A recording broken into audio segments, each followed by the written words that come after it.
عبداللہ بن مبارک فرماتے ہیں کہ میں حج پر تھا اور حج سے واپس جا رہا تھا کہ ایک خاتون جو ہے وہ سواری پر سوار تھی، میری طرف آئی۔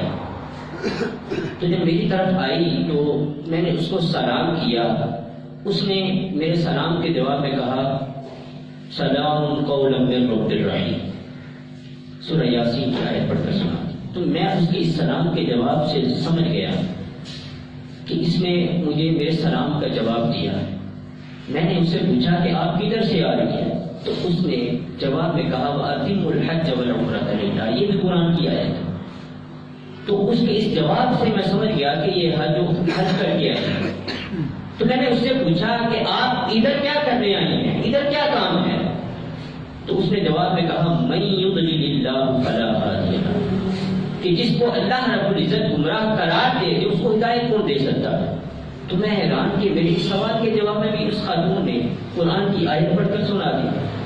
تو میں نے اس سے پوچھا کہ آپ نے کدھر کو جانا ہے؟ تو اس نے جواب میں کہا ادخلوا مصر ان شاء اللہ آمنین، کہ اس کی اس آیت پڑھنے پر میں سمجھ گیا کہ یہ شہر کو جانا چاہتی ہے۔ تو میں نے اس کو کہا کہ میں نے بھی شہر کو جانا ہے، آئے میں آپ کو ساتھ لے چلتا ہوں۔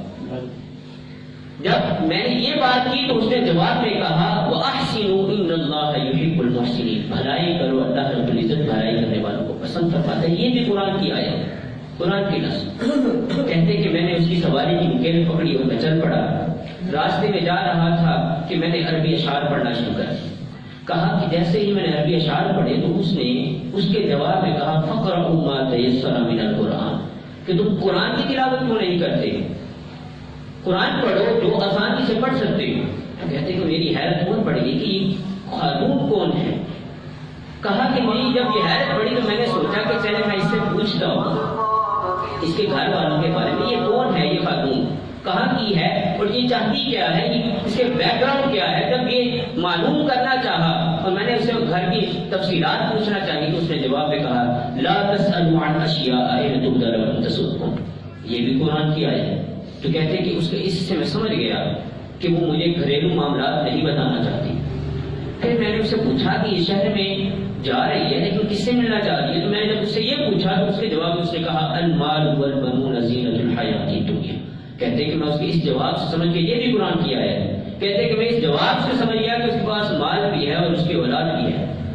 اور جب کہتے کہ میں شہر میں داخل ہوا تو مجھے وہاں پہ جو حاجی تھے ان کے قافلے نظر آئے کہ انہوں نے قیام کیا ہوا ہے۔ تو میں نے اس خاتون سے پوچھا کہ آپ کے بیٹوں کا کیا نام ہے؟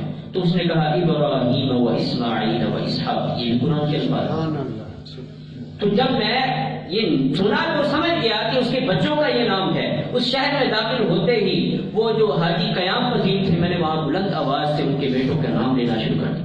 کہتے کہ 3 بیٹے بڑے خوبصورت، بڑے تر و تازہ چہرے والے، وہ دوڑتے ہوئے آئے اور آ کر اپنی ماں سے لپٹ کے کہا کہ امی آپ کدھر تھی؟ ہم پریشان ہو رہے تھے، ہم پریشان ہو رہے تھے۔ کہتے کہ میں سوچ رہا تھا کہ اب میں اجازت لیتا ہوں۔ تو ان کی ماں نے کہا وَيُطْعِمُونَ الطَّعَامَ عَلَىٰ حُبِّهِ، اپنے بچوں کو اشارہ کیا کہ جاؤ ان کے لیے کچھ کھانے کے لیے لے کر آؤ۔ یہ بھی قرآن کی آیت وَيُطْعِمُونَ الطَّعَامَ عَلَىٰ حُبِّهِ۔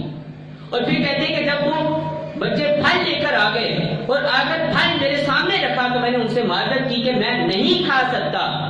تو اس خاتون نے کہا انما نطعمکم لوجہ اللہ، ہم تو آپ کو کھانا کھلا اس لیے رہے تھے کہ اس میں اللہ کی رضا ہے، ہم تو اللہ کی رضا حاصل کرنے کے لیے آپ کو کھانا پیش کر رہے تھے۔ یہ بھی قرآن کی آیت ہے۔ کہتے ہیں کہ جب اس نے یہ آیت پڑھی تو میں رک گیا۔ میں نے کہا کہ یہ کون سی خاتون ہے کہ جتنے سوال کیے میرے ہر سوال کا جواب اس نے قرآن کی آیت سے دیا۔ میں کچھ بھی پوچھ رہا ہوں یہ زبان سے قرآن کی آیت پڑھتی ہے۔ میں کہتے کہ میں کھانا وہ پھل جو لائے وہ کھانے لگ گیا اور بچوں سے پوچھنے لگ گیا کہ آپ کی ماں کون ہے، آپ کی ماں کون ہے؟ تو بچوں نے کہا کہ ہماری ماں یہ قرآن کی حافظہ ہے اور حدیث کی عالمہ ہے۔